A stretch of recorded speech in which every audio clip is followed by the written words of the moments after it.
Olá, pessoal, boa noite. Na noite de hoje, nós iremos falar um pouco de inteligência artificial e suas aplicações como ciência de natureza interdisciplinar.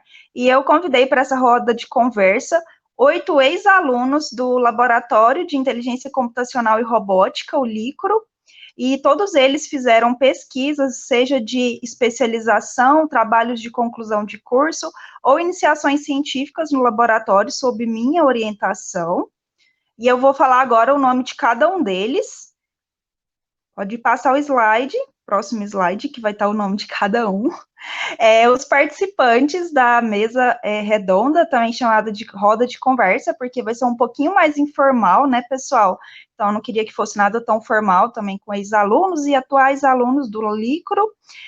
A primeira é a Ana Laura, ela vai falar um pouquinho de inteligência artificial na saúde, mais especificamente em dermatologia. O André Pereira de Castro, ele está ajudando aí na transmissão desse vídeo, e ele vai falar um pouco de inteligência artificial em construção civil. O Daniel, que vai falar um pouquinho de modelagem de sistemas, né, de evacuação de pedestres, de fogos. O Eduardo Cassiano da Silva, que vai falar de aplicação de IA em criptografia. O Hamilton, que vai falar um pouco de IA em robótica, a Jaqueline, que vai falar de IA em educação, a Nayara, que vai falar um pouquinho de IA em incêndios florestais, e a Raquel Dornelas, que vai falar de aplicações de IA em neurodesenvolvimento, mais especificamente em mineração de dados e autismo. Pode passar o próximo slide. Bom, pessoal, os objetivos, então, basicamente, é mostrar como que essa inteligência artificial ela pode ser aplicada em diversas áreas do conhecimento, e como que a gente pode usar isso daí nos trabalhos de conclusão de curso que vocês estiverem desenvolvendo, seja no Instituto Federal ou em outra universidade, ou também se vocês têm o desejo aí de trabalhar com iniciação científica voltado para a inteligência artificial em diversas áreas do conhecimento. E como que vários alunos, a partir dessas iniciações científicas, por exemplo, eu lembro que tinha um aluno que queria fazer engenharia civil e ele acabou gostando tanto da área da iniciação científica que ele acabou continuando na área de computação, e um outro aluno que queria fazer engenharia naval, aí ele gostou muito da iniciação científica também que foi proporcionada a ele no LICRO, e ele acabou fazendo também ciência da computação. Entre outros alunos que fizeram seus mestrados na área, que gostaram bastante da linha de pesquisa, ou que vão começar o mestrado agora, né, que tem 2 alunos que começam o mestrado nessa semana, e também como que a gente vai apresentar aí, como que eles, alguns já trabalham, como que eles acreditam que a IA pode ser aplicada no mercado de trabalho, e como que essa pesquisa foi importante para eles, para a carreira deles. Bom, próximo slide. Bom, o que é o LICRO, né? O LICRO é um laboratório de inteligência computacional e robótica. Ele é um grupo de pesquisa que eu cadastrei, eu acho, salvo engano, em 2018 ou 2019, no CNPq, e ele é liderado por mim. Eu fiz o meu mestrado em inteligência computacional e meu doutorado em robótica. Eu sou cientista da computação, e aí eu criei esse laboratório que liga essas duas áreas. E aí eu já tive mais de 30 orientações concluídas nesse laboratório.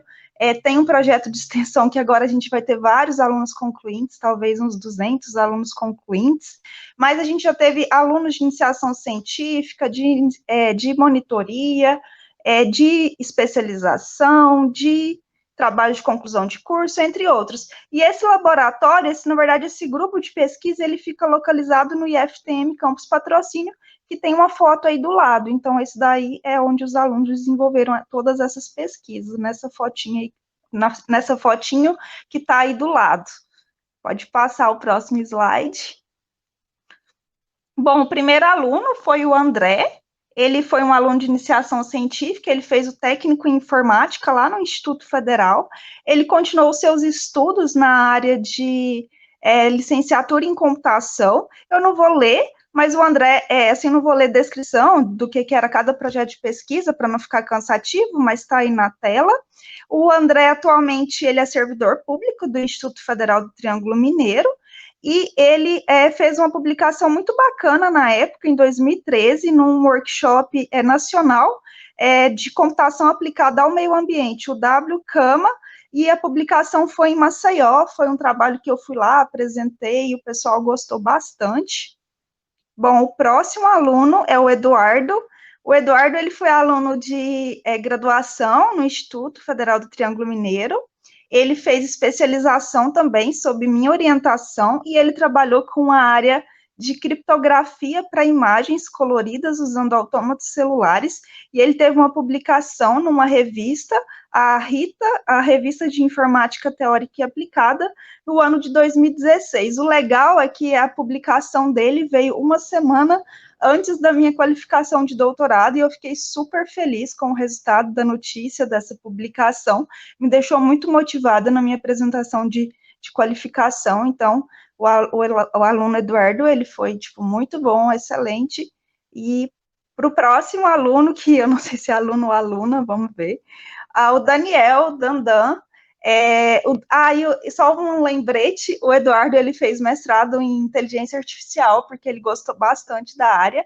Ele não trabalhou exatamente com o tema de pesquisa dele, ele trabalhou com meta-otimização, utilizando algoritmos genéticos. E o Daniel, ele terminou o ensino médio, tem pouquinho tempo, ele fez o técnico em manutenção e suporte informática, ele foi bolsista 2 vezes de pesquisa de iniciação científica comigo, e ele trabalhou na área de evacuação de pedestres, ele fez um trabalho bem interessante, e a gente publicou no ano passado, no congresso que teve aqui em Uberlândia, o CNMAC, que é um congresso lá, foi a primeira vez que ele foi criado, acho que foi pela Universidade de São Carlos, eu não sei, de São Paulo, ou a UFSCar, eu não tenho muita certeza, e cada ano esse congresso é em um lugar. O ano passado ele foi em Uberlândia, e eu vim aqui e apresentei também.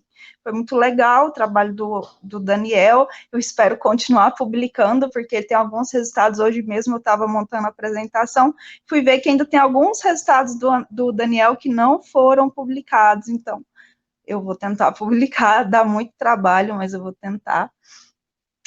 Vamos para o próximo aluno, a Nayara. A Nayara e o Daniel, né, eles são colegas de faculdade, eu não sei se eles são da mesma turma, mas eles estudaram juntos no ensino médio do Instituto Federal do Triângulo Mineiro, e eles foram os meus alunos de iniciação científica. A Nayara também trabalhou com essa área de evacuação de pedestres, de modelagem de fogos, e a Nayara, ela quis continuar na iniciação científica dela, na área de ciência da computação. A outra colega dela, que fez iniciação científica com ela, não continuou na área, foi para a área de arquitetura, mas também era vinculada ao trabalho, né? Era um trabalho assim interdisciplinar, que envolvia um pouco de construção civil, e essa aluna, então, ela acabou fazendo arquitetura, mas a Nayara aí, a gente pegou ela para a área de ciência da computação, tomara que ela tenha muito sucesso. E vamos. E ela também publicou no mesmo congresso que o Daniel, o CNMAC, foi bem legal. Eu também apresentei o trabalho, ela me assistiu ano passado, foi bem legal. Bom, o próximo trabalho é do Hamilton. O Hamilton, coitado, Hamilton, ele apresentou ontem o trabalho dele num congresso no Canadá, em inglês. Ele trabalhou com robótica, ele foi bolsista PIBIT, que era um bolsista do CNPq, e ele trabalhou com robótica, planejamento de caminhos, otimização heurística e Swarm Robotics, né, que é uma área aí de robótica de enxames. Ele publicou ontem, e aí foi a apresentação dele, e hoje ele já está nessa mesa redonda. Então, o Hamilton também foi um excelente aluno, todos foram excelentes alunos, na verdade, todos muito dedicados. Eu tenho essa sorte de ter excelentes alunos nos projetos que eu trabalho. Bom, pessoal, o próximo é a Jaqueline. Ela foi aluna minha de inteligência artificial. Ela era uma aluna bem desesperadona, mas aí na especialização a gente acabou fazendo um trabalho juntas em mineração de dados, que é uma área aí que tem muita similaridade com a inteligência artificial, porque a gente usa muitas técnicas de inteligência artificial. Ela foi minha aluna de especialização, né? Então ela concluiu a especialização sob minha orientação, e agora essa semana ela começa o mestrado dela não sei a área, né, porque ela não colocou a área ainda, mas em ciência da computação. Tomara que tenha muito sucesso, tanto ela quanto o Hamilton, os dois começam o mestrado essa semana. Bom, e o próximo, agora acho que são só próximas, né? São as garotas aí da tecnologia. A Ana, que formou esses dias, né? Opa, eu escrevi o nome da Ana errado, Ana, desculpa. É Ana Laura Soares. Ela foi minha aluna também de graduação. Ela fez iniciação científica comigo. Na verdade, ela não fez iniciação científica, ela fez só o TCC. Mas ela foi minha aluna em vários projetos de extensão. Já estamos no terceiro projeto de extensão que ela tem trabalhado comigo. A gente terminou de fazer um software bem completinho, bem redondo, e a gente enviou esse software para ser publicado no INPI como um registro de software, e ela trabalhou com mineração de dados aí, voltada ao diagnóstico de doenças de pele. Próximo aluno é a Raquel. Raquel, ela ainda, eu acho que é a única a única, na verdade, que ainda está graduando, mas o trabalho dela já tem um corpo muito relevante, por isso que a gente resolveu chamá-la para essa mesa redonda. Ela já tem 2 artigos publicados, um que foi publicado ano passado no EMP, e um também que foi publicado esse ano, que vai ser, né, publicado, não, que foi, né, porque foi publicado, não sei se o Gustavo lá, o diretor do EMP, já publicou os artigos, pelo jeito sim, eu vi alguns artigos lá no site, então já foi publicado um artigo sobre a mineração de dados para o diagnóstico do autismo. Bom, pessoal, então esses foram os alunos convidados, tem muitos outros alunos, mas não tem como chamar todos, né, o espaço é pequeno, mas ao longo do ano eu quero convidar outros alunos, talvez até de forma individual, para que eles possam vir dar entrevistas, né, fazer uma apresentação dos trabalhos. E aí, agora eu vou chamar cada um deles para falar um pouquinho dos seus trabalhos desenvolvidos, a experiência, bem rapidamente. A primeira é a Ana Laura. Ana Laura, boa noite, como você está? Olá, boa noite, Dani. Boa noite, pessoal. Boa noite. Então, Ana, vamos falar um pouquinho do que você desenvolveu no LICRO, o seu trabalho de conclusão, um pouquinho do registro de software, como que o pessoal pode fazer, criarem um software, não que necessariamente seja de IA, mas um software qualquer que eles desenvolverem, como que eles podem fazer isso ao INPE, e falar de forma geral o seu trabalho em graduação.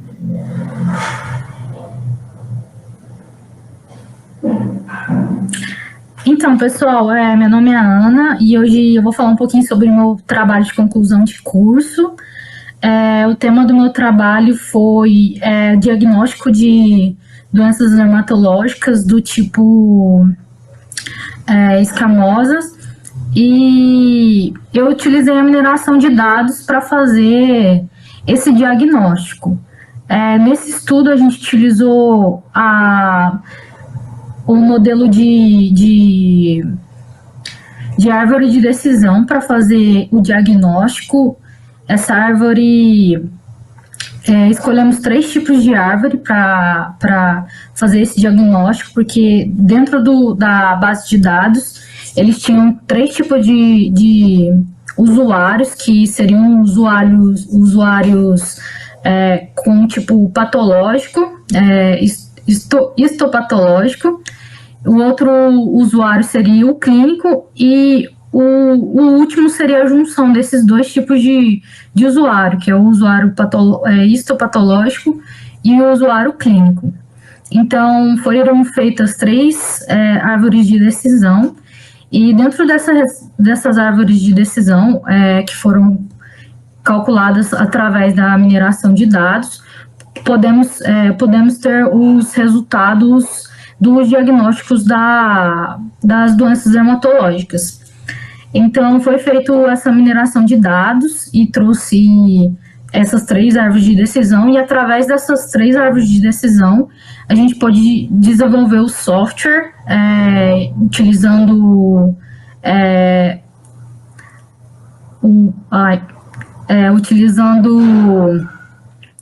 as ferramentas do JavaScript, HTML, e depois disso utilizando também a ferramenta da inteligência artificial, que era utilizar o if-else, né, que era um modelo da árvore de decisão, ela era modelada através do if-else.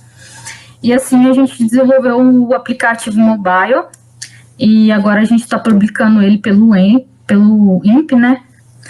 E, bom, essa foi uma experiência. Eu também desenvolvi uma outra pesquisa junto com a Dani, que foi pelo projeto IT for Girls. A gente também fez uma análise dos dados das participantes desse projeto, onde a gente pôde caracterizar quais tipos de características as meninas tinham que eram mais relevantes e que influenciavam elas a participar ou até mesmo jogar jogos online ou qualquer tipo de jogos.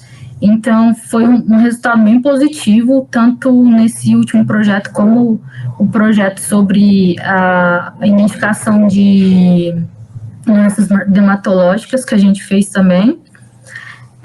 Então, eu não sei se ficou muito técnico para vocês, mas foi basicamente isso que foi feito. Eu espero continuar trabalhando nessa área de pesquisa da área da saúde, uma área que está sendo muito desenvolvida ultimamente. Então, eu pretendo trabalhar nessa área, fazer mais pesquisas e até mesmo fazer pesquisas com a Licro, né? Então, é isso, pessoal.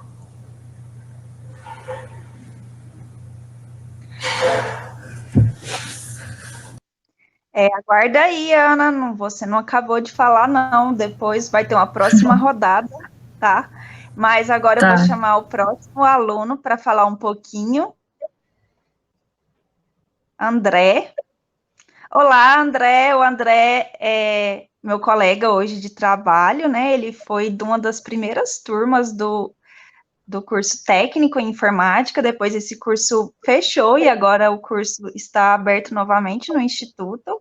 O André, ele queria, na época, trabalhar com alguma coisa voltado para a construção civil, ele tinha vontade de trabalhar nessa área, mas ele gostou muito da pesquisa e acabou agora sendo até meu colega de trabalho, formou em licenciatura de computação, e eu queria que ele falasse um pouquinho do trabalho que ele desenvolveu, que na época nem era Licro, né, eu nem chamava ainda de Licro Laboratório, mas agora que é Licro, ele também é parte aí desse grupo de pesquisa, foi graças a ele, né, foi a primeira pesquisa publicada num congresso, então, André, fala um pouquinho do seu trabalho para a gente. Olá a todos. Então, no curso de informática, nós tivemos a disciplina de programação, e daí nós vimos alguns conceitos iniciais de inteligência artificial. Daí, no meu trabalho de conclusão de curso, quis aprofundar um pouquinho nessa área.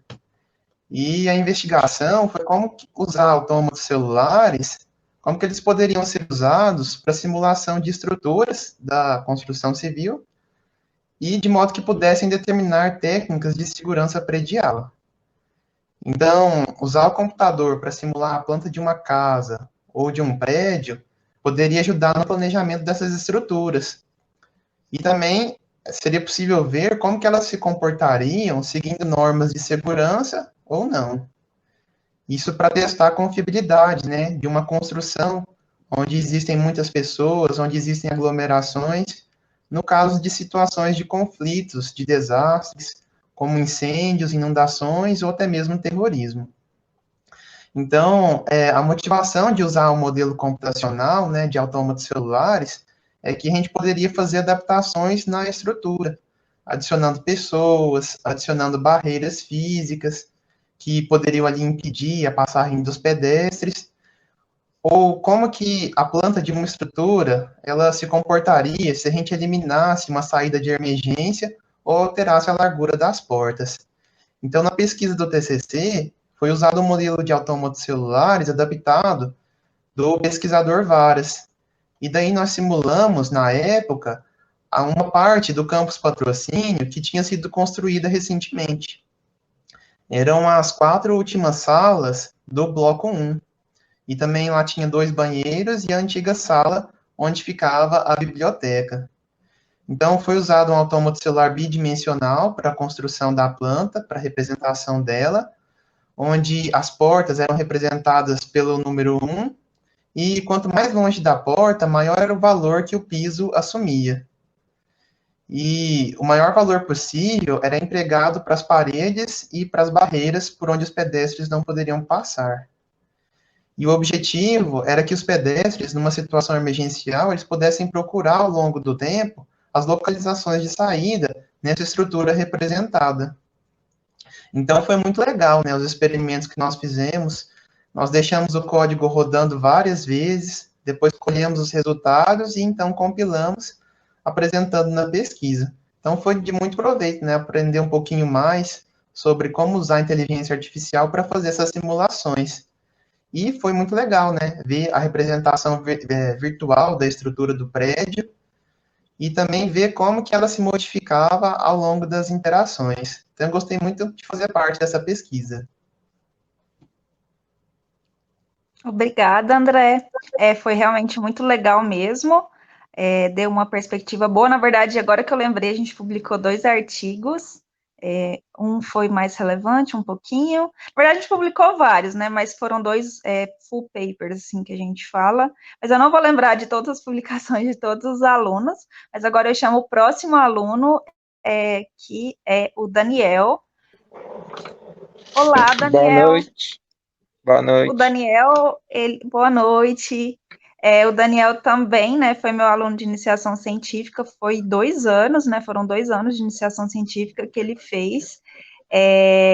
Ele foi bolsista, eu acho que a primeira vez foi FAPEMIG, depois a bolsa dele se tornou institucional. Ele publicou recentemente no CNMAC, ele tem muitos resultados, só que a gente não teve tempo de compilar tudo e escrever, né, Daniel? Ele era um aluno muito dedicado, ele queria fazer engenharia naval, mas eu falei, gente, você só vai morar no mar, é uma área excelente, mas você vai morar para sempre longe da sua família. Ele acabou se convertendo aí para ciência da computação, atualmente ele cursa ciência da computação, e eu quero que você fale um pouquinho da sua pesquisa, Daniel, que também envolve aí a parte de incêndios, de fogos, de estruturas prediais. Ok. Então, o tema das minhas 2 iniciações científicas foram os autômatos celulares aplicados na evacuação de pedestres. Foram ao longo de 2 anos, sendo que a segunda iniciação científica foi praticamente uma continuação da primeira. No primeiro ano, a pesquisa ela se concentrou no desenvolvimento do programa para emular a evacuação de pedestres, utilizando os autômatos celulares, e com o passar do tempo, novos mecanismos foram sendo adicionados. O modelo usado para a evacuação, ele é bem semelhante do trabalho do André, e é baseado no modelo de varas, que foi publicado em 2007. Além desse modelo, eu também implementei um outro modelo, que é o modelo estocástico, que quando o pedestre vai decidir para onde que ele vai se mover, ele tem uma probabilidade de se mover para células de menor valor.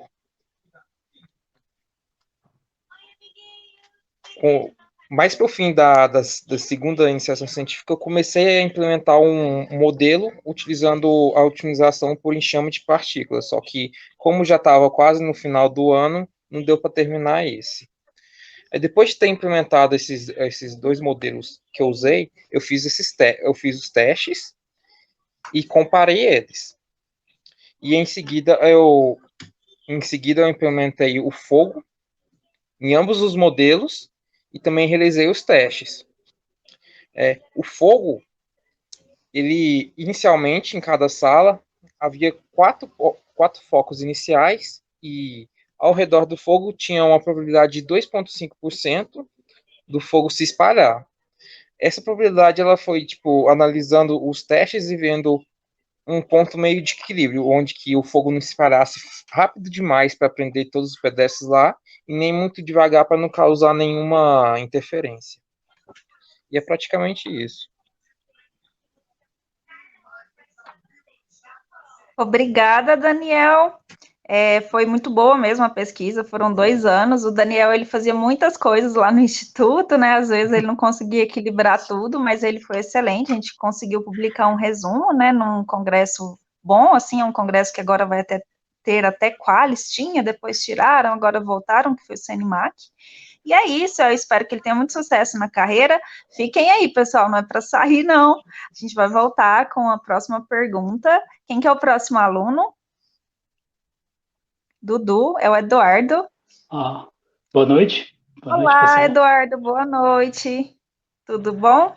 Tudo bem. O Eduardo, ele foi meu aluno de iniciação científica, aí depois tive que parar a orientação dele para fazer um doutorado, daí depois eu voltei, a gente concluiu o TCC dele com a orientação de uma professora colaboradora, depois eu tive a oportunidade de orientá-lo na especialização, ele já fez mestrado em inteligência artificial, como eu já tinha falado, e já foi meu colega de trabalho, né? Então, a gente aí já trabalhou bastante, ele já atuou em projetos de extensão, uns projetos menores de pesquisa, já foi professor orientador de um trabalho de pesquisa que continuou dele.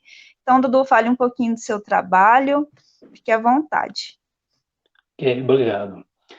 Então, falar um pouquinho da minha pesquisa, né? Começou com a IC, igual a Dani estava comentando, foi coisa de 1 ano de IC e depois eu transformei no meu TCC. Como eu era aluno do ADS, eu achei interessante.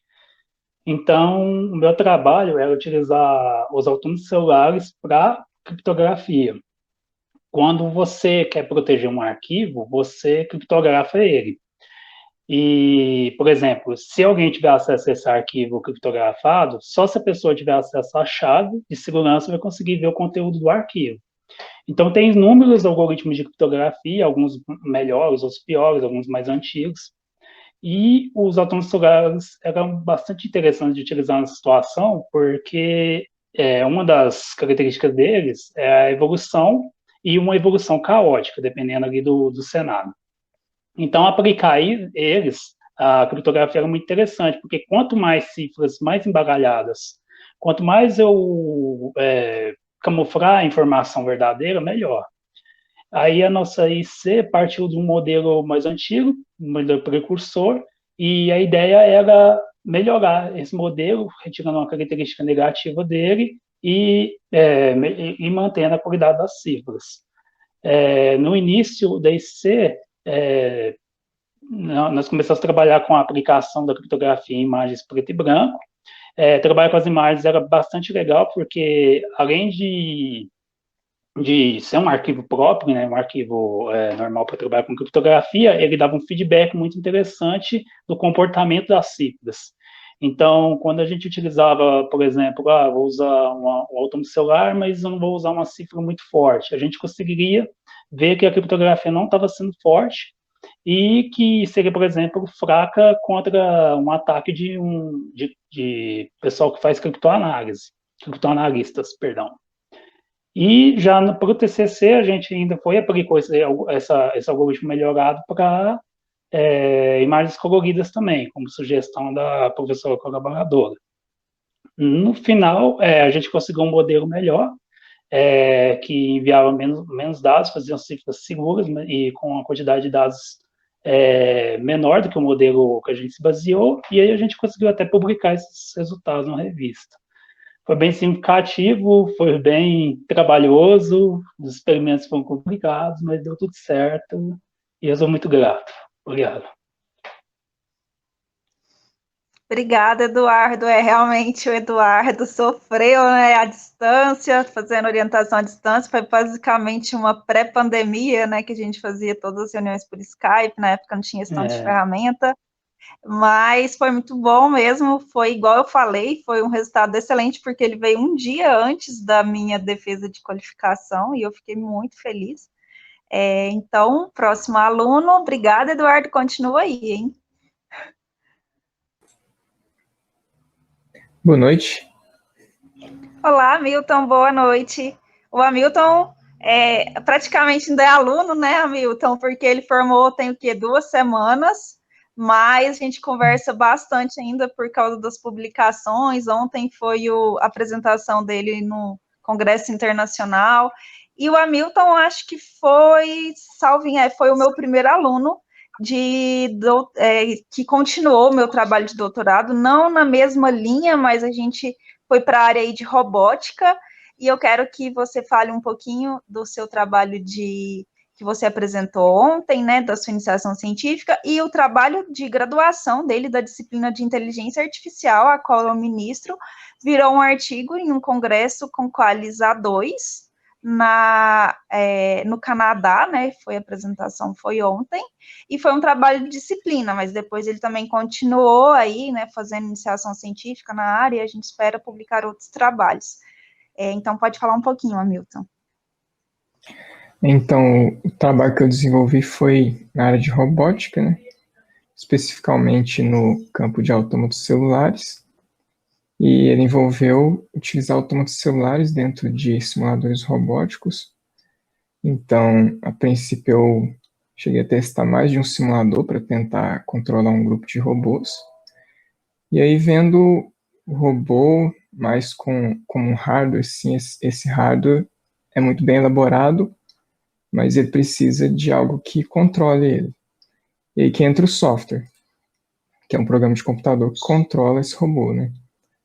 E aí, utilizando essa ideia de autômatos celulares, aí, a gente definiu uma regra específica de transição do autômato celular e combinou isso com a otimização.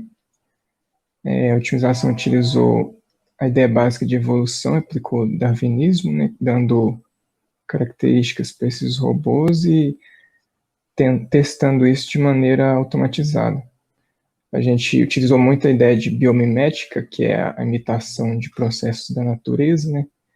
Isso foi muito utilizado aqui, por exemplo, tentando fazer esses robôs imitarem processos da natureza, como, por exemplo, o comportamento de formigas.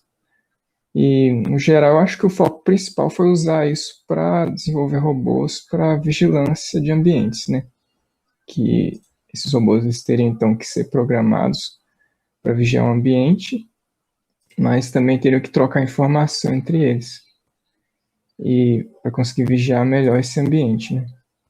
No final, nós conseguimos obter ótimos resultados, e é bem interessante ver tudo funcionando, o robô se movendo lá, conseguindo vigiar esse ambiente, fazendo isso de maneira ótima. Em termos de publicação, teve publicação do meu TCC, um artigo para o EMP, um artigo para o SMC, e tem ainda outras publicações aí para a gente tentar continuar elas. É isso. É isso mesmo, Hamilton, obrigada. Espero que a gente consiga mesmo as publicações. Igual o Hamilton falou, eu gostei muito de uma fala dele, porque às vezes as pessoas, elas pensam que robótica é a montagem das peças, e igual o Hamilton falou, não.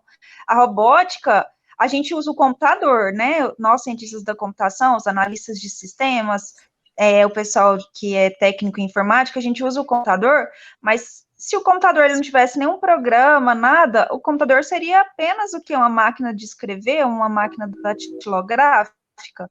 Então, realmente, o robô, a gente usa ele como uma máquina, as peças têm que estar montadas de uma forma, claro, ok, né, com a mecânica ok, uma eletrônica ok, mas sem a inteligência, sem o controlador, esses robôs, eles não são capazes de fazer nada, e foi justamente nisso que o Hamilton atacou, né, ele atacou a criação de novos controladores para esses robôs, na verdade, na arquitetura EPUC. E então, é isso, Hamilton, obrigada, daqui a pouco a gente volta a conversar. Agora eu vou falar com a Jaqueline. Olá, Jaqueline, tudo bem? Tá com áudio? Daniele, tudo já, agora eu tô. Boa noite. Então, a Jaqueline, ela foi minha aluna de graduação de inteligência artificial, ela anotava todas as coisas que eu falava em sala de aula, ela era super dedicada, ela gravava, né, as coisas que eu falava em sala de aula, e agora ela fez especialização, ela é graduada, né, em análise e desenvolvimento de sistemas, é analista e desenvolvedora de sistemas a nível de especialização também, né, aplicada à gestão empresarial, e agora, nessa semana, ela começa um mestrado, que vai ser um novo desafio, ela e o Hamilton, né, eu esqueci de falar que o Hamilton também começa esse desafio, se tudo der certo. E vamos falar um pouquinho agora de inteligência artificial para a educação, como que você acha que essa IA pode ajudar aí na educação, principalmente agora na pandemia, né, que foi, na verdade, o que você desenvolveu no seu TCC. Então, fale um pouquinho do seu TCC e, tipo, daqui a pouco a gente volta a conversar de como essa IA na educação pode aí até evoluir um pouco mais. Certinho, então. Obrigada, Daniele. Primeiramente, boa noite, né, a todos, novamente. Meu nome é Jaqueline. Eu fui orientando da Daniele em especialização e a gente vai falar um pouquinho do trabalho que ela me orientou, né? A gente trabalhou com ciência de dados, uma sub-área da inteligência artificial que lida com algoritmos de classificação para grandes volumes de dados. E o nosso tema foi árvore de decisão para a predição dos principais fatores que afetam o aprendizado dos estudantes na disciplina de língua portuguesa. Então, a gente queria verificar quais os fatores afetam na aprendizagem do português. E a gente identificou, através de pesquisas, né, que existe uma negligência com a língua portuguesa, confirmada pelo resultado do Programa Internacional de Avaliação de Estudantes, que ocorreu no ano de 2015. Ele foi aplicado em 70 nações, dentre elas no Brasil, e ele ficou em 59ª posição em leitura, o Brasil. Então, a gente identifica que isso é um problema, né? 59ª posição não é uma posição das melhores. Então, a gente gostaria de entender o que leva ao sucesso, ao fracasso na disciplina de língua portuguesa e analisar esses dados através da mineração de dados para poder auxiliar nesse processo, e foi isso que a gente fez. A gente utilizou de uma base de dados de 649 estudantes com 30 questões. Essa base a gente retirou de um repositório aberto, denominado UCI Repository, perdoem meu inglês. Mas depois que a gente coletou, essa base, a gente desenvolveu alguns procedimentos utilizando da plataforma Nine de análise de dados. Eu não vou entrar em detalhes, né, para falar sobre isso, porque senão o nosso tempo é um pouquinho curto, né? E então a gente fez algumas filtragens nessas colunas, porque alguns dos itens que estavam falando lá não era interessante porque a gente queria saber, né? Então a gente fez essa filtragem, realizou alguns procedimentos para classificar esses dados, para avaliar os dados, que eu também não vou me aprofundar para não estender muito. E a gente selecionou alguns atributos. Quais foram eles? A gente selecionou o sexo, a idade, o endereço, a saúde, o emprego da mãe, o emprego do pai, se tem algum relacionamento romântico ou não, qual que é o tempo de estudo, quantidade de reprovações, as quantidades de faltas, o consumo de álcool durante a semana, o consumo de álcool no final de semana, quantidade que sai com os amigos e se possui internet em casa. Essas foram as variáveis que a gente gostaria de verificar, qual que foi a relação delas com a performance do estudante mesmo. E, através da mineração de dados, juntamente com a análise estatística, a gente identificou que as variáveis que mais afetam o desempenho do estudante são a quantidade de bebida que ingere durante a semana, a idade, a quantidade de faltas, a quantidade de reprovações e o acesso à internet. Por quê? Porque a quantidade de bebidas ingeridas durante a semana, por se tratar de dias de estudo, interfere negativamente na nota desse aluno. A quantidade de bebida que o estudante ingere nos finais de semana não apresentou muita correlação assim com os dados, né? Não fez muita diferença. Outro fator seria a idade do aluno, né? Que à medida que a idade do aluno aumenta, a tendência dessas notas é diminuir. E a quantidade de reprovações e de faltas também interferiram negativamente na nota final do aluno. Com relação à internet, que eu citei antes, foi identificado que possuir internet em casa pode fazer com que os estudantes, obtenham bons resultados. E essas notas foram identificadas com notas maiores nos trimestres de quem possui essa internet em casa, né? Basicamente, com relação a esse trabalho, esses foram os resultados obtidos, né? Utilizando da mineração de dados. Eu não aprofundei muito em questões mais técnicas, para que todos conseguissem visualizar melhor o que foi o resultado obtido, né? Que é o mais, né, interessante aqui que a gente quer saber, e não demandar muito tempo também da nossa conversa. Então, a gente viu que a IA pode sim auxiliar na educação através da mineração de dados. E voltando sobre o que a Daniele falou, com relação a IA na educação, assim, eu acredito que a tecnologia, no geral, na educação, ela só tem uma tendência, assim, a alavancar mais, né? Principalmente agora, nessa situação que a gente está vivenciando, na pandemia, né? Eu acredito que a tecnologia não vai se desgrudar da educação mais. Eu acho que a tendência é só crescer mesmo, continuar usando, e juntamente com a inteligência artificial também.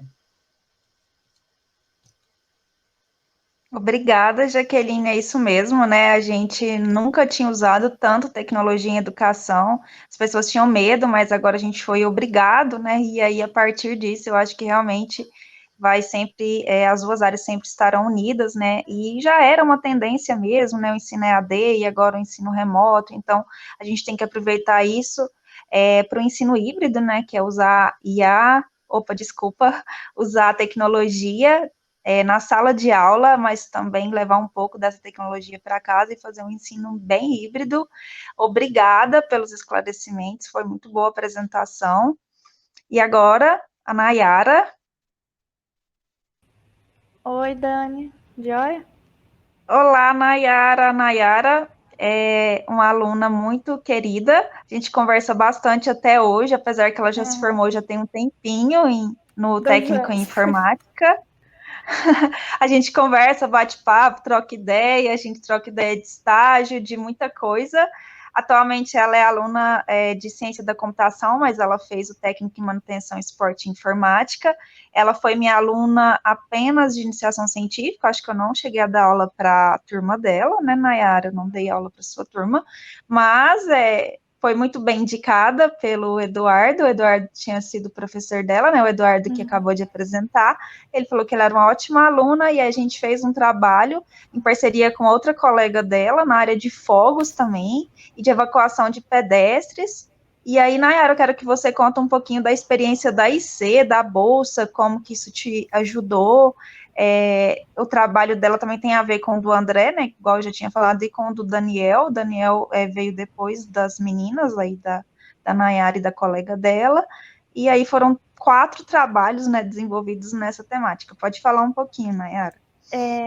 Então, como a Dani falou, ela nunca foi minha professora, o Eduardo que foi meu professor, e aí ele me apresentou a Dani, e certo dia eu estava andando pelos corredores do IF e eu vi a Dani, ela estava procurando alguém para fazer iniciação científica, eu acho que já estava com um projeto meio que encaminhado, só precisava de alguém para iniciar o projeto. Aí eu e a Duda, que é minha outra amiga, a gente topou um projeto na área de evacuação de pedestres e o outro no espalhamento de focos de incêndio, né? Então, eu comecei em julho de 2017 e aí durou um ano, foi até agosto de 2018 a minha pesquisa e foi financiada pelo CNPq. Então, assim, a gente recebia uma bolsa, eu vou falar o valor porque às vezes pode interessar você que quer começar a fazer a iniciação. Então, foi um valor de R$100 por mês, então é uma ajuda de custo para você se sentir mais motivado a desenvolver e não largar a pesquisa. Então, os autômatos celulares, com os autômatos celulares, a gente pode criar algoritmos bioinspirados, né? Podemos modelar fenômenos naturais de uma maneira menos complexa. E como a gente sabe, os fenômenos naturais, eles dependem de vários fatores externos, por exemplo, o espalhamento de focos de incêndio, depende da altitude do lugar, porque o ar pode ser mais rarefeito, depende da direção do vento, depende da umidade do ar. Então, assim, quantos mais fatores externos você querer aplicar dentro da sua modelagem do fenômeno natural, ele pode ficar mais complexo. Então, aí a gente ignorava os fatores como direção do vento, umidade do ar, e o autômato celular consiste, acho que para ficar fácil de entender, eu não lembro muito bem os termos técnicos, porque eu terminei a pesquisa faz quase 2 anos, mas como eu entendia, você pode imaginar uma folha quadriculada mesmo, daqueles cadernos de matemática, ou um tabuleiro de xadrez, e você pode acessar cada quadradinho com o valor da matriz, né, da linha e da coluna. Então, cada quadradinho ele pode representar um foco de incêndio e cada foco de incêndio ele pode influenciar nos quadradinhos que estão à sua volta. Então, seria mais ou menos a modelagem do espalhamento do fogo. Então, aí você seleciona estados para esse espalhamento. Então, a gente tinha o estado de foco, né, de início do foco, aí aumentando os níveis de intensidade, né, até o estado ser apagado, né, completamente, que a área já foi completamente queimada. Então, assim, é um jeito de modelar coisas que são complexas na natureza, né, espalhamento de fogo, não é uma coisa previsível. Então, você tenta calcular de maneira como o fogo vai se espalhar. Isso pode ajudar bastante. Por exemplo, aí temos muitas queimadas, né, no Brasil, principalmente, na região do Cerrado, quando tem seca, e às vezes as leis e a fiscalização, ela não consegue prevenir isso, prevenir todas essas queimadas, toda essa destruição ambiental. Então, aí a gente pode, com a ajuda desses softwares, talvez desenvolver coisas que podem melhorar a captar por onde esses focos de incêndio vão se espalhar. Então, isso pode ajudar na possível, como, por exemplo, como os bombeiros vão... Não digo bombeiros, né, porque eu acho que o órgão que faz nas matas deve ser outro. Mas como ele vai saber onde o fogo vai, qual direção o fogo vai, onde tem mais probabilidade dele se espalhar mais.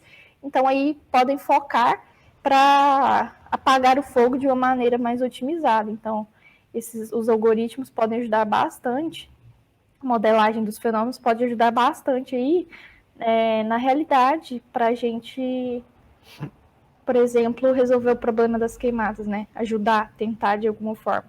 E foi muito bom para mim fazer a iniciação científica, eu gostei bastante, fiz com a Dani e com a Duda, foi muito legal, a gente é amiga até hoje e muito bom. Eu indico qualquer pessoa que queira fazer iniciação científica, eu super indico, principalmente no IF. Não tenha medo de ficar sobrecarregado. Às vezes eu saía de lá às 18 horas da noite, 7 horas da noite, mas era muito bom, porque, assim, você sente que você está fazendo muita coisa, mas você também está aprendendo bastante coisa.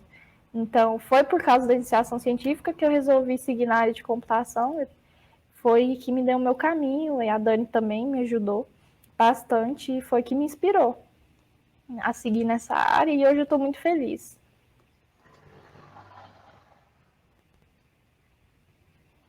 Obrigada, Nayara. Foi muito legal mesmo aquele tempo. Vocês saíam bem tarde, né, do IF, acho que era 6 horas, a mãe da outra colega sua ia buscar e tal. E que bom que eu te inspirei, né? Que bom que você está fazendo ciência da computação, é uma área muito promissora mesmo, a área de tecnologia no geral, né? De STEAM, na verdade, de ciência, tecnologia, engenharia e matemática. É uma área que tem sido bastante comentada e principalmente, né, do engajamento de meninas para seguirem nessas carreiras, que eu fico pelo menos muito contente, né? Que a gente quase não vê.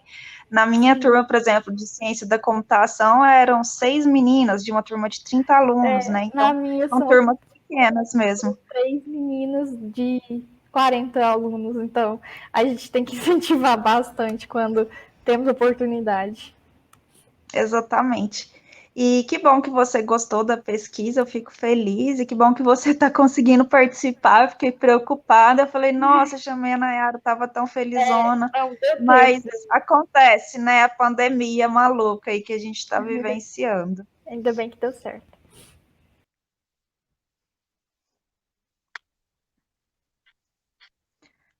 Olá, Raquel. Boa noite, Dani, você está conseguindo me ouvir? Agora eu estou te ouvindo. A Raquel, ela é minha aluna de trabalho de conclusão de curso. A gente já trabalhou em 2 projetos de extensão juntas. Ela é excelente extensionista e muito boa pesquisadora. Ela era uma das poucas alunas que não tiveram medo de matemática discreta, que é o pavor da galera do instituto, mas ela gostava bastante, e aí ela já tinha chamado a minha atenção, e quando eu cheguei na turma de trabalho de conclusão de curso, ela se interessou em fazer pesquisa comigo, e aí a gente topou, deixei ela escolher o tema. Dificilmente eu deixo um aluno escolher o tema, porque geralmente eu já tenho vários projetos. A única coisa que eu falei com ela que seria numa base de dados aberta, e aí eu deixei ela escolher essa base para a gente trabalhar, e ela escolheu sobre o autismo, e eu comecei a investigar um pouco mais dessa temática agora, juntamente com Raquel. Pode falar um pouquinho do seu trabalho, Raquel. Certo? Boa noite a todos. Então, o meu trabalho com a Daniele, ele consiste, né, em realizar pesquisas do transtorno do espectro autista, que é o TEA, que é um dos principais distúrbios do neurodesenvolvimento atualmente. O TEA, ele aparece logo no nascimento da criança, né, ele ocorre logo ali nos primeiros dias de vida, e às vezes é possível notar logo após o nascimento, mas na maioria dos casos, os sintomas são notados somente de 1 a 2 anos de idade. E o diagnóstico, ele só ocorre, em média, dos 4 aos 5 anos de idade.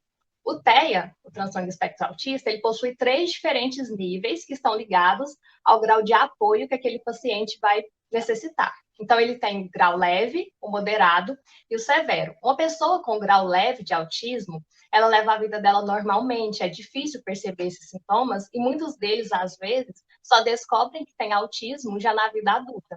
Então, essa questão do diagnóstico, ele é um problema e é nele que a gente colocou a nossa pesquisa para poder trabalhar em cima. Então, quando a criança, né, ela é diagnosticada precocemente com o transtorno do espectro autista, ela tem ganhos significativos, porque pode ocorrer dela estar numa fase onde o cérebro dela é maleável, então ela vai se desenvolver melhor. O autismo, ele não tem cura. Então, quanto mais demorado for esse diagnóstico e demorado for a intervenção dos especialistas, mais consequências essa criança vai ter.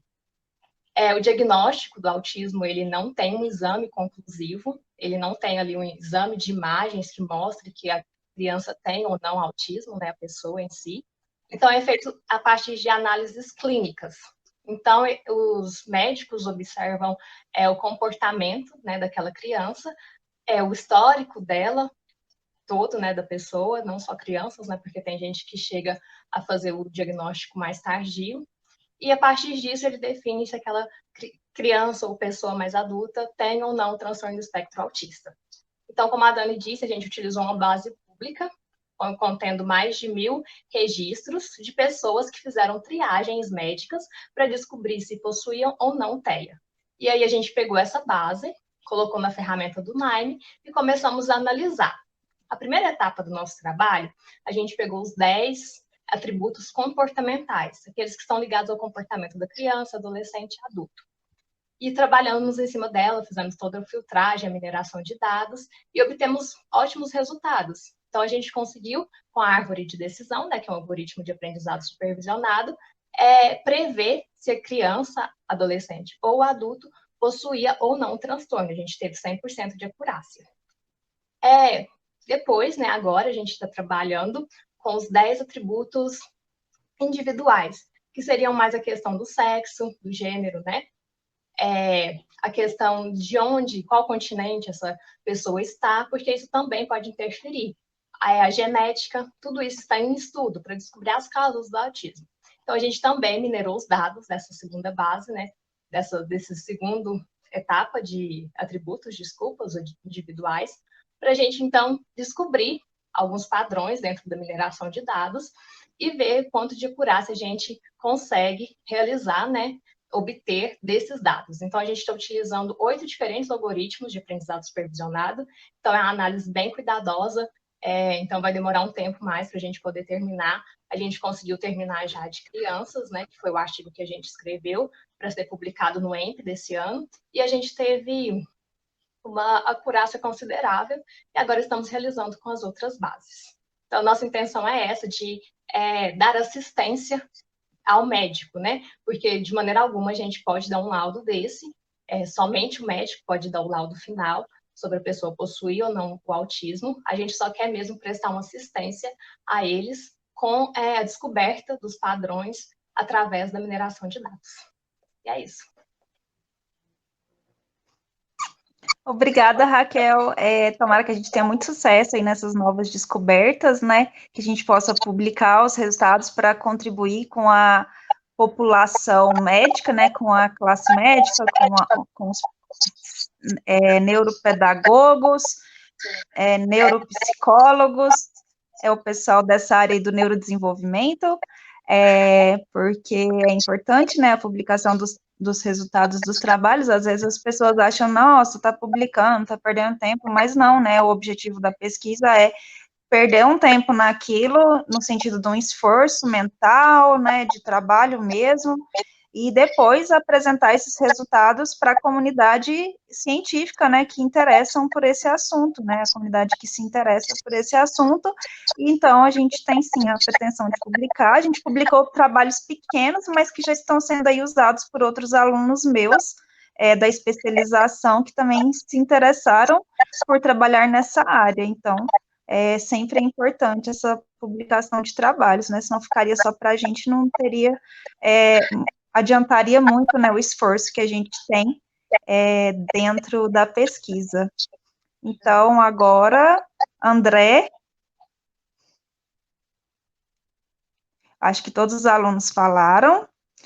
Bom, agora a gente tem já uns 50 minutos aí de live, quase uma hora. Então, rapidamente, né, eu gostaria que cada um falasse das contribuições da pesquisa na vida pessoal e profissional. Tem que ser algo bem rapidinho mesmo. Ana? Ana, você está mutada, Ana. Então, pessoal, essa pesquisa me ajudou muito, tanto no meu conhecimento acadêmico, como no meu conhecimento pessoal. Na época que a Dani propôs essa pesquisa para mim, eu estava incerta do que eu ia fazer depois que eu formasse no IF. E através dessa pesquisa eu pude definir o que eu queria fazer, que é estudar mais sobre análise de dados, mineração de dados, toda essa área de dados. Então, basicamente é isso. Essa pesquisa foi muito importante para mim. Eu quero continuar estudando essa área, principalmente na área da saúde. Eu acho que tem muitos campos que eu posso entrar utilizando a mineração de dados para fazer outros tipos de diagnósticos. Então, acho que ainda vem bastante pesquisas para frente. E eu gostei muito de trabalhar nessa área, agradeço muito a Dani. É isso. Obrigada, Ana. Não saia, a gente vai ter mais uma rodada de pergunta. Agora é o André. André, como que a pesquisa te ajudou? Então, do ponto de vista pessoal, o que me marcou muito foi conhecer o método científico, né, de testar várias vezes, verificar os resultados. Isso também me deixou mais atento para observar no dia a dia as coisas que poderiam virar uma pesquisa, né, poderiam ser simuladas no computador para resolver os problemas e também gerar novas pesquisas futuras. E me motivou a continuar na área. Depois eu cursei licenciatura em computação no IFTM também. Obrigada, André. Daniel. Oi, Dandan. Oi. Dandan, ele recebeu esse apelido graças a mim e graças aos outros alunos, que todos têm apelido. Eles entram no laboratório e já ganham um apelido, né? O Dandan, acho que ninguém chamava ele de Dandan, o IF inteiro passou a chamar ele de Dandan. O Dudu também, entre outros alunos, que a gente acaba gerando uma amizade muito grande, né? E aí fica o tempo todo conversando em pesquisa, a gente fala até altas horas, e aí os alunos acabam tendo esses apelidos. Mas Dandan, então, qual foi a contribuição do laboratório, da pesquisa, para a sua vida pessoal e profissional?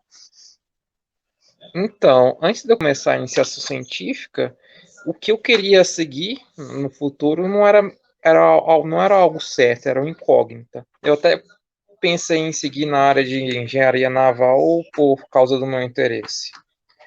Mas, quando eu fiz a IC, eu adquiri um grande interesse na área de ciência da computação e também reforçou uma ideia que eu tinha desde que eu era criança, que é a ideia de seguir na área, em alguma área como pesquisador. e agora eu quero, no futuro, fazer um mestrado, um doutorado e seguir como pesquisador nessa área de ciência da computação. Obrigada, Dandan, que bom que a pesquisa te ajudou a nortear melhor, né, seus rumos acadêmicos. E agora o Eduardo, que a gente tem também contato, a gente está tendo menos contato esses dias, né, porque, enfim, a pandemia e muitas outras coisas acontecem, eu estou com muito aluno, mas Dudu, fala um pouquinho de como a pesquisa contribuiu, que não te deixou traumatizado, eu achei que eu ia te deixar traumatizada, mas deu tudo certo, então conta aí pra gente. Eu acho que, primeiramente, no aspecto pessoal, né, eu devo muita pesquisa, porque ali no começo do curso mesmo, no análise de volume de sistemas, eu acho que eu não tinha o menor, tipo assim, conhecimento do método científico, igual o André também estava comentando. Foi bem especial conhecer como funcionava o processo de testagem e também para despertar um senso crítico, né? De tanto para observar os fenômenos ou publicações ou mesmo a pesquisa, ou para também ter a noção de que dava para fazer pesquisa ali no instituto, ainda mais naquela época, já faz um tempinho, né? Agora, sobre a parte profissional, né? Sem dúvida nenhuma, todas as coisas que eu tomei posteriormente foram pela IC, né? Pela iniciação científica. Tanto na área acadêmica, né? De buscar de trabalhar no ensino, de sempre estar relacionado agora mais à academia, e também de cursar o mestrado. Eu já comentei isso uma vez até no instituto, que eu acho que se não fosse IC, eu já me peguei quando eu estava cursando mestrado, observando e falando, nossa, por pouco, se eu não tivesse feito IC, às vezes eu não estaria nem aqui, eu nem saberia o que é isso aqui, porque eu tinha quase noção nenhuma mesmo do método científico, das carreiras e nada. Então eu devo muito a IC, ao meu TCC também, e eu agradeço muitíssimo a Dani, eternamente grato, sempre vou falar isso. Muito obrigado mesmo.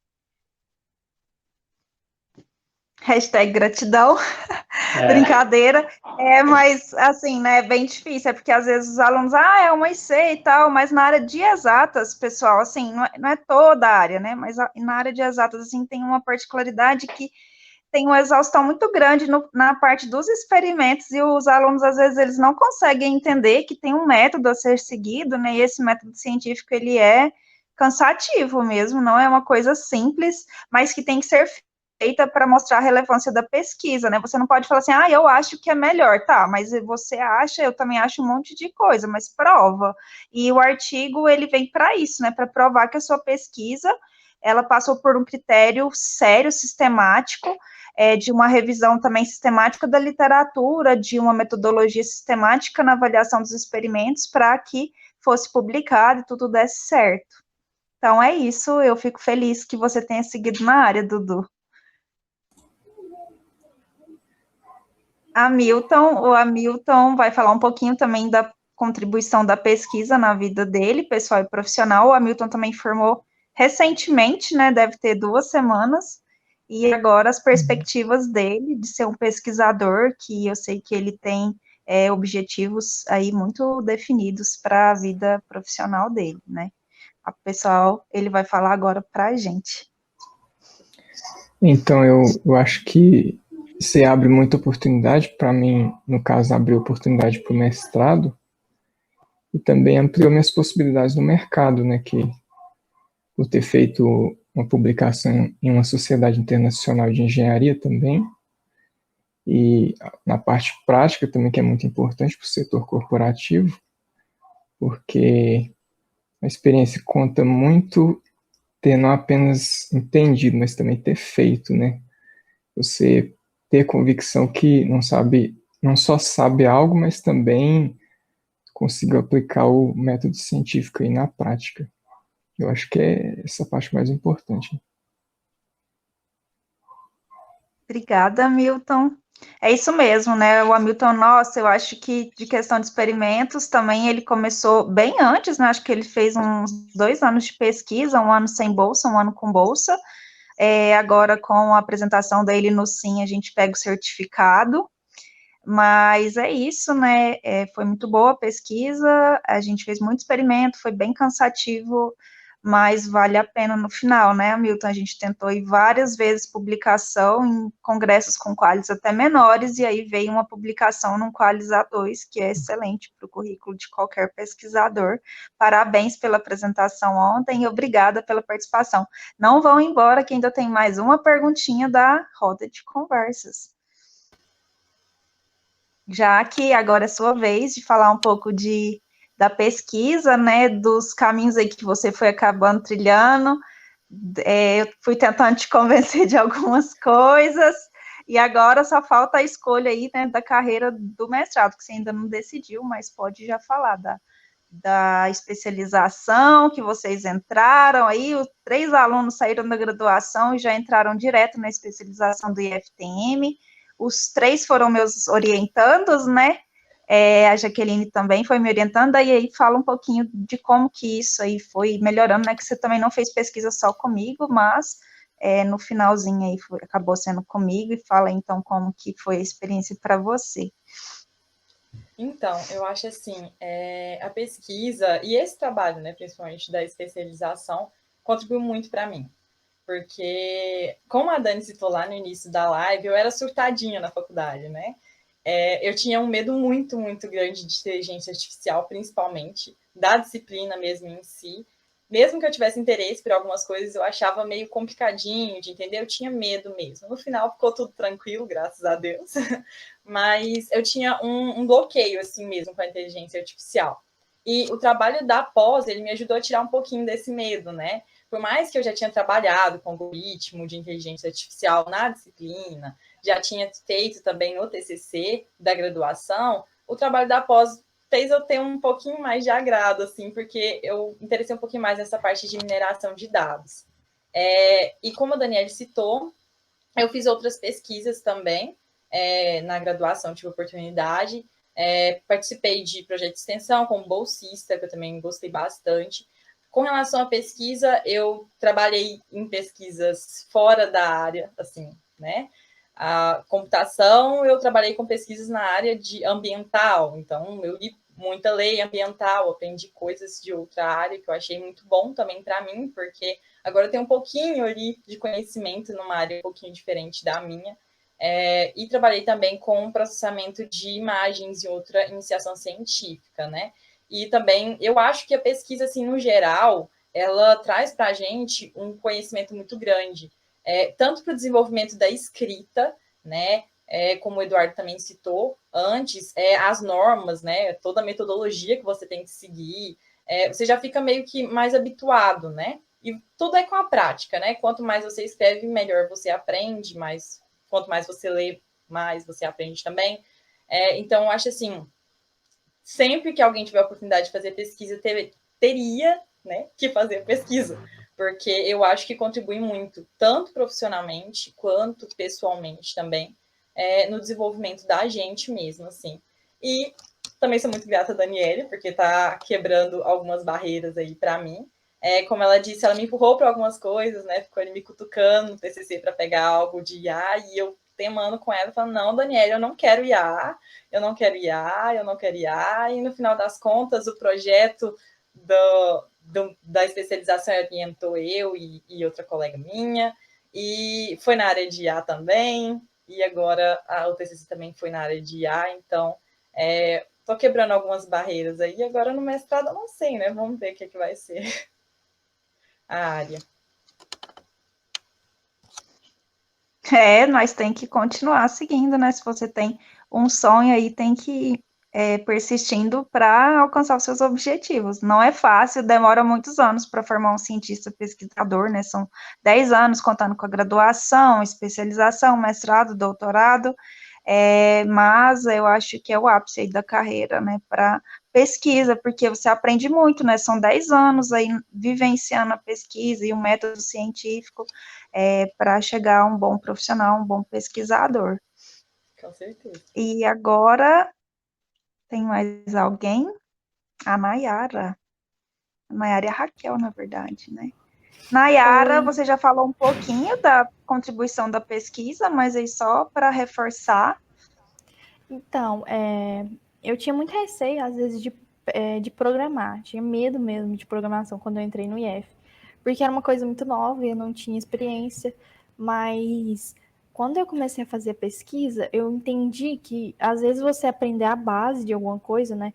Aprender uma maneira científica, um método, você começa a pensar de uma forma mais acadêmica. Então, talvez você consiga... Então, me ajudou a criar soluções para problemas que eu pensava que eu não conseguiria resolver, talvez. Então, assim, me ajudou bastante, principalmente definir um rumo que eu segui na minha carreira, porque talvez, se eu não tivesse feito iniciação com a Dani, eu estaria fazendo matemática ou alguma engenharia, que é uma coisa que... E provavelmente eu estaria desempregada, porque não é uma coisa que iria me agregar tanto quanto a área da computação.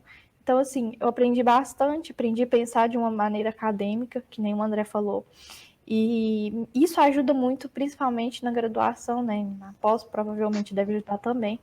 E ajuda, assim, você sabe já escrever artigos, você já sabe onde você tem que pesquisar, o que você tem que fazer, escrever resumos, então você se familiariza com a área acadêmica e ajuda bastante na graduação e enfim, eu também recebi um convite de uma professora da Dani para continuar a fazer pesquisa na graduação.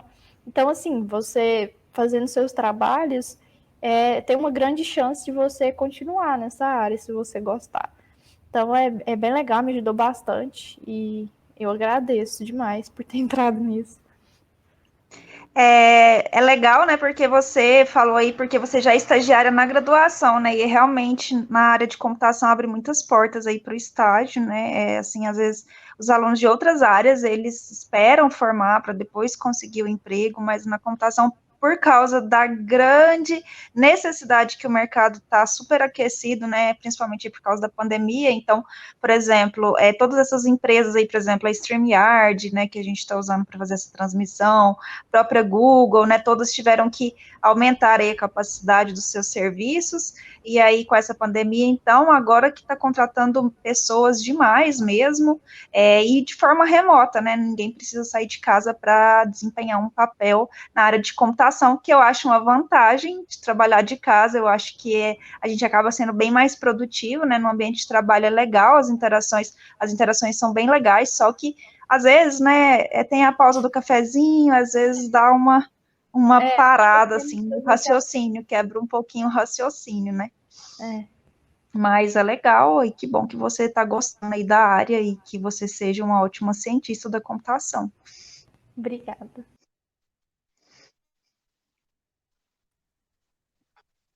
Olá, Raquel. Agora a gente vai falar um pouquinho com a Raquel sobre as contribuições da pesquisa na vida pessoal dela e profissional, né? O que ela espera, porque a gente conversa pouco, mas agora é o momento de eu descobrir o que ela espera aí da vida profissional e falar um pouquinho como a pesquisa agrega na vida dela. Como eu falei, né? Não era uma área que eu conhecia, eu deixei ela livre para escolher a base de dados dela. E aí a gente está aprendendo juntas, mas eu gosto bastante da área, a gente já desenvolveu muita coisa, então, Raquel, fale um pouquinho para a gente. Então, na minha vida pessoal, eu ainda estou muito interligada à pesquisa dos transtornos do espectro autista, e me chama muito a atenção e saber e conhecer mais sobre essas pessoas. Eu pude ouvir relatos, depoimentos de pais, de próprios autistas nesse período, para minha experiência própria. Então, eu pude me conscientizar mais, entender mais o lado dessas pessoas, né? O autismo faz parte da sociedade, e eu acho que todos nós deveríamos, na verdade, estudar a fundo para poder acolher essas pessoas, porque existem muitas dificuldades e barreiras, tanto para os familiares, quanto para o diagnóstico mesmo. A falta de informação das pessoas, às vezes, também causa esse atraso. Então, na minha vida pessoal, eu estou mais interligada ainda ao transtorno do espectro autista e essa questão de realizar toda essa pesquisa. E assim como outros colegas disseram, né, a gente acaba vendo ao nosso redor várias outras situações parecidas que se encaixariam naquele aquele projeto de pesquisa que você está fazendo. Então, a gente vê muita coisa na área da saúde, igual a da Ana Laura também que a gente poderia aplicar o aprendizado de máquina, a inteligência artificial como um todo, e poder ajudar aquelas pessoas. Então, eu observo muito isso. Quanto à minha vida profissional, eu sempre gostei da área relacionada a bancos de dados, né? Assim que eu entrei no IF, com o passar das matérias, foi a que eu mais me identifiquei. A inteligência artificial, ela sempre me chamou a atenção, né, pela sua constante evolução e pelas coisas incríveis que ela realiza e tem ainda a realizar no futuro. E, claro, sem dúvida alguma, a pesquisa, eu me apaixonei por ela, por toda essa área, e eu pretendo, sim, buscar alguma coisa a mais na minha vida em relação a isso, talvez uma pós, um mestrado, relacionado à ciência de dados por completo e todos os tópicos que ela aborda, né, que eu acho bastante interessante.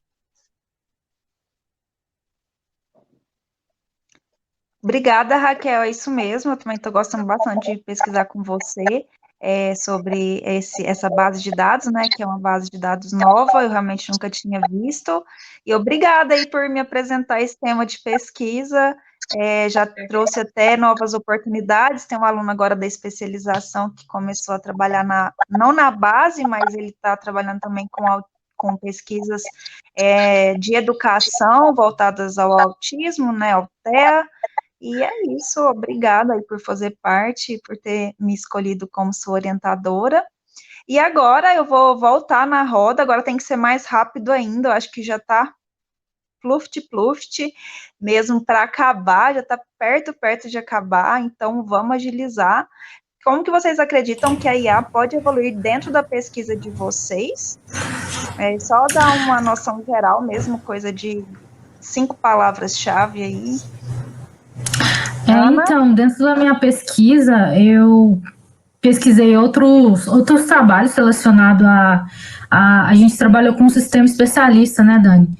Então, eu pesquisei outros trabalhos, até mesmo outros países que já utilizam sistema especialista para fazer diagnósticos de doenças dermatológicas. Então, muitos países estão investindo muito em inteligência artificial para esse novo meio de fazer diagnóstico através até mesmo da mineração de dados, da ciência de dados. Então, eu acho que é um caminho que está sendo construído e vai muito longe. Eu acredito que daqui a uns anos vamos fazer muitos diagnósticos de doenças através de sistemas especialistas, através da inteligência artificial. E eu espero estar contribuindo para esses trabalhos futuros aí, que eu quero muito investir nesses próximos trabalhos. E é isso. Vamos para o próximo rapidinho. Agora vocês já sabem a pergunta, eu nem vou repetir, nem vou apresentar vocês. Vamos lá, tá acabando, o André deve estar desesperado aí. Então, eu acho que a IA ela pode continuar ajudando a gente no sentido de usar, né, a computação a nosso favor para resolver problemas que ainda hoje estão sem solução, né? E também pode avançar em várias áreas do conhecimento, né? Igual na pesquisa a gente usou para aglomeração dentro de estruturas prediais. E, por exemplo, nessa época que nós estamos vendo o uso da IA para aglomeração do combate ao Covid-19. Então, tem muito campo aí que pode ser explorado. Obrigada. Daniel? Então, ao meu ver, o uso dos autômatos celulares pode ser melhorado com o acréscimo de novas variáveis que podem atrapalhar na evacuação de pedestres em uma situação de pânico, além da criação de novos modelos que tentam aproximar essa emulação mais perto da realidade. E para completar, pode ser criada uma plataforma para ser disponibilizada para empresas e o público em geral para poder ajudar nessa questão. Obrigada, Daniel. Lembrando que o Daniel, né, a irmã dele também foi me orientando, a Jaqueline citou, então eu também estou citando. Não convidei todos os alunos, igual eu falei, porque não dá tempo de todo mundo falar, vai custar dar tempo. Agora é o Eduardo. Eduardo, como que você acha que a pesquisa pode evoluir? Dentro do seu tema de pesquisa, né? Desculpa. Isso. Tranquilo. Eu acho que, observando agora, né, a pesquisa poderia evoluir bastante utilizando, por exemplo, hoje em dia, os cada vez mais acessíveis mecanismos de processamento. Por exemplo, eu até falei que foi bem trabalhoso a parte dos experimentos, mas é até porque a gente tinha um banco de imagens muito massivo, cheio de figuras, e a gente tinha que fazer várias avaliações de várias cifras. Então, hoje a gente poderia aproveitar esses mecanismos para tentar construir ainda cifras que utilizassem chaves mais seguras ainda e ainda realizar mais experimentos, né?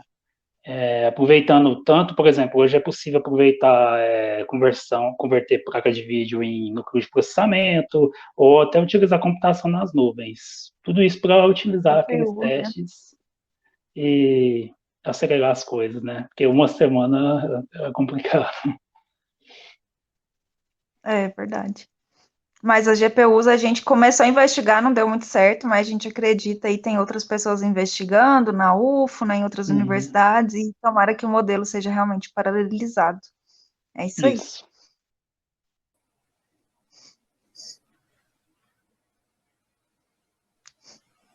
Oi, Hamilton. Agora você vai falar um pouquinho, né, de como você pensa que a pesquisa pode evoluir, os trabalhos futuros aí? Eu acho que dentro da pesquisa desenvolvida, na descoberta de regras de interação entre os robôs, principalmente, e na otimização de algoritmos, principalmente a otimização, que é um fator que eu mais gostei. E também ter esse elemento prático de simulação de robôs, né? Agora, tendo melhores maneiras aí de controlar esses robôs, e principalmente por já ter experiência com a utilização desses simuladores. Acho que é isso. É verdade, né? Você gostava mais de otimização, meta-otimização, né? Foi difícil de colocar na área de robótica aí, mas no final deu tudo certo. Que bom. E agora, vamos para o próximo. Jaque. Oi, Jaque. Então, oi. Dentro da pesquisa sobre língua portuguesa, né, que foi citado, eu acredito que uma proposta de trabalho futuro seria desenvolvimento de um aplicativo mesmo, o aluno verificar se ele tem poucas ou muitas chances de passar na disciplina. Aí ele responderia um questionário, receberia esse feedback, e aí ele poderia mudar os hábitos dele de acordo com algumas... pode até mesmo citar esses hábitos que precisam ser modificados, né? Eu acredito que seja uma opção mesmo, a gente já até tinha conversado sobre isso, né, Dani? Então, eu acredito que seja mais nessa linha mesmo. É verdade, e essa parte aí da aplicação, ela pode dar também os pedagogos, né, os neuropedagogos que trabalham na área para tentar ajudar os alunos. Então, seria um aplicativo que auxiliaria o pessoal da área pedagógica das escolas. E poderia ser usado na pandemia, né, porque a gente tem muito aluno agora que está bem disperso aí, não está conseguindo concluir as atividades no tempo certo, enfim. E agora... Raquel. Opa, Nayara.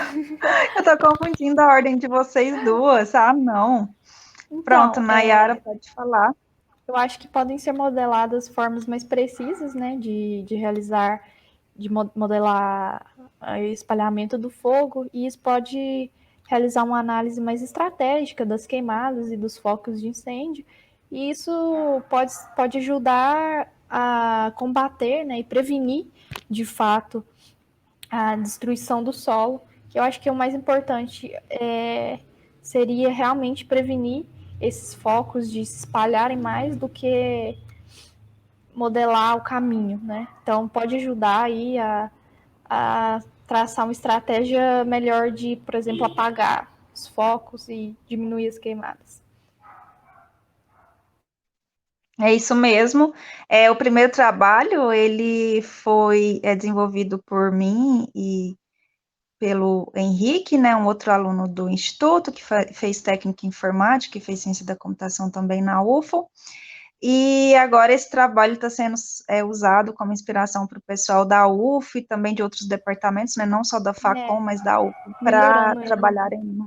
exatamente, eles estão melhorando o trabalho. Foi até o trabalho que a Nayara citou, né, que ela foi convidada para participar, devia ter aceitado o convite, Nayara. Eu vou continuar futuramente. O trabalho. Mas agora a Nayara está virando uma menina business, né, menina de negócios, estagiária. Mas Nayara. futuramente, sim, eu vou voltar, Dani, calma. Tá bom, tá bom.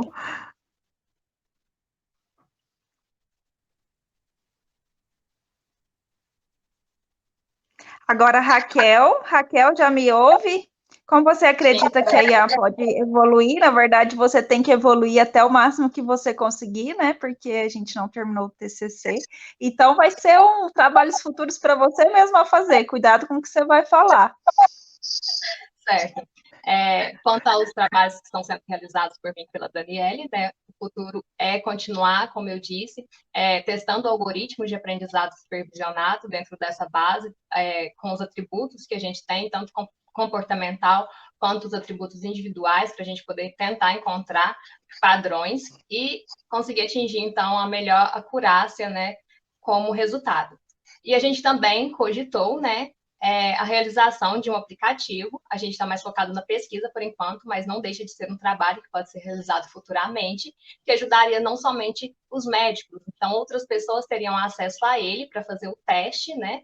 Tanto comportamental, que seriam perguntas de sim ou não, que diria ao final se a pessoa é propensa a ter o transtorno espectro autista ou não, quanto os individuais, que daria ali uma probabilidade para aquela pessoa de quantos por cento ela tem de probabilidade de possuir o autismo. Então, eu acho que isso iria contribuir bastante, porque seria algo que a família poderia acessar, que outros profissionais poderiam acessar, e relembrando novamente, não como um laudo final, mas para poder buscar essa assistência o mais breve possível para ter mais ganhos significativos. Eu acho que a pesquisa em si do autismo ela está em constante descoberta, não só a minha, mas de outros profissionais também, psicólogos, médicos, porque ainda estão tentando descobrir quais são as causas, genética, gênero, o que causa o autismo. Então, assim como nós estamos tentando descobrir esses padrões, estão também realizando outras pesquisas mais a fundo sobre isso. Eu acredito que vão ter bases mais alimentadas, com mais informações em relação a isso, e, novamente, a IA vai poder ser aplicada em outras bases futuras, com mais precisão, e obter melhores resultados ainda. Exatamente. A gente está tentando isolar algumas variáveis aí, né, para a gente tentar entender esse comportamento do TEA, mas aí a gente está em desenvolvimento, então tomara que a gente encontre bons resultados e que, se não der tempo no seu TCC, que, tipo, outro aluno implemente, né, na forma de um app, para que a gente possa aí disponibilizar via web.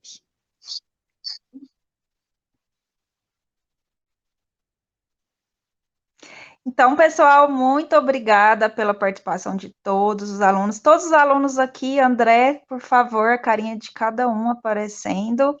Não a minha! Todos os alunos. Depois eu vou até tirar um print, que saudade de todo mundo. Olha que ficou bonitinho a tela com 9 pessoas. Obrigada, pessoal, por terem participado. Daniel, que foi de última hora. A Nayara, que conseguiu ficar aí, né, encaixotando tudo da mudança dela, mas que conseguiu ficar com a gente. A Ana, que está lá em Franca, o André, o Hamilton, Raquel, Jaque, Duduzinho, todos vocês, muito, muito, muito obrigada mesmo. Eu quero continuar fazendo essas lives aí com os alunos, outros alunos, né, eu trouxe só alguns, igual eu falei, mas muito obrigada de coração, sucesso na carreira de todos vocês, e se vocês quiserem fazer algum agradecimento também, pode falar. Hamilton, muito obrigada, pessoal, de verdade, acho que eu falei o nome de todo mundo, né, gente? Se vocês quiserem dar tchauzinho, então, para a gente finalizar. Sim, eu agradeço pela oportunidade, Dani, muito obrigada pelo convite, foi um prazer participar da live com vocês. Obrigada. Obrigada, Dani. Queria mandar um beijo pro Matheus, que tá assistindo aí, ó. Ele vai assistir o Unicur. Agradeço muito Ô, Matheus, um abraço. Ô, Ana, pode falar. Não, eu só falei que eu agradeço muito a oportunidade de fazer essa apresentação, pessoal do IF, todos que vão assistir. Obrigada, Ana. André? Eu gostaria de mencionar para os alunos que estão nos assistindo que não desistam de fazer suas pesquisas, né? Às vezes, a escrita dos textos acadêmicos, às vezes desanima um pouquinho, né? Mas uma boa ideia, ela precisa ser estudada, precisa ser implementada, e isso é muito bom para todos os envolvidos. Então é isso, pessoal. Muito obrigada. Um abração a todos de verdade. E que aí a gente possa continuar pesquisando, tendo contato. Eu tenho contato com a maioria de vocês, né? Só o Dandan que fica sumido, agora ele está na fazenda, né? Tô brincando, Dandan está na cidade, no bairro de Patrocínio. E um abraço, Nayara. Qualquer coisa eu vou ir te ajudar com a mudança. Hamilton, continuar escrevendo as pesquisas. Um abraço, pessoal. Obrigada mesmo e até a próxima. Tchau. Tchau, gente. Obrigado. Obrigada. Tchau, Dudu. Tchau, Hamilton. Tchau, Daniel. Tchau, Raquel. Tchau, André. O André é o último, né? Tchau, Jaque. Tchau, Raquel.